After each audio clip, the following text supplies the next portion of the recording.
Qendra e Durrësit është ndërruar këtë dhjetor në një hapësirë shumë ngjyrshe nga dekori festiv. Elementet e rinj të dekorit kanë krijuar në shesh një atmosferë shumë më festive se sa vitet e kaluara, gjë që nuk kishte se si të mos vijë re dhe nga qytetarët. Ty të pëlqejnë si i kanë vënë këtë vit? Po. Kush të pëlqen më shumë? E pema e vitit të rit. Aha. Po këto drerët ke bërë foto këtu? Po, jam bërë. Çfarë të pëlqen më shumë? Pema. Po tjetër? Këto zbukurimet se janë ca të ndryshme, nuk kanë qenë vjet. Dritat.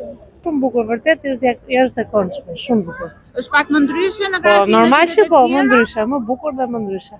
Vitin e kaluar ishte bosh, këtë vit është bërë më plot, ka më shumë drita, është më i bukur.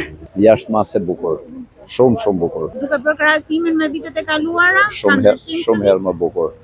Po, kam për ca miqtë e mi italianë dhe kanë ardhur edhe këta këtu. Po popull kanë jashtë mase. Kam qenë edhe vjet në Durrës, se bashkëshortin e kam nga Durrësi dhe është shumë bukur.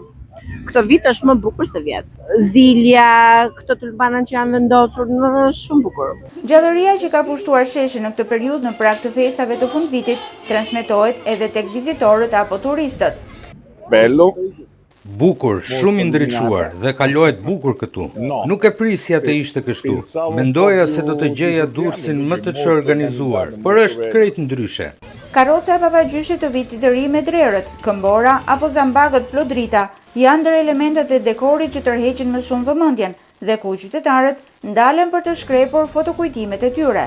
E ndërsa ditët kalojnë, viti 2025 po e mbyll ciklin e tij për t'i lënë radhën vitit 2026. E sigurt është që viti i ri do ta gjejë një pjesë të konsiderueshme të qytetit më të ndriçuar nga çdo vit.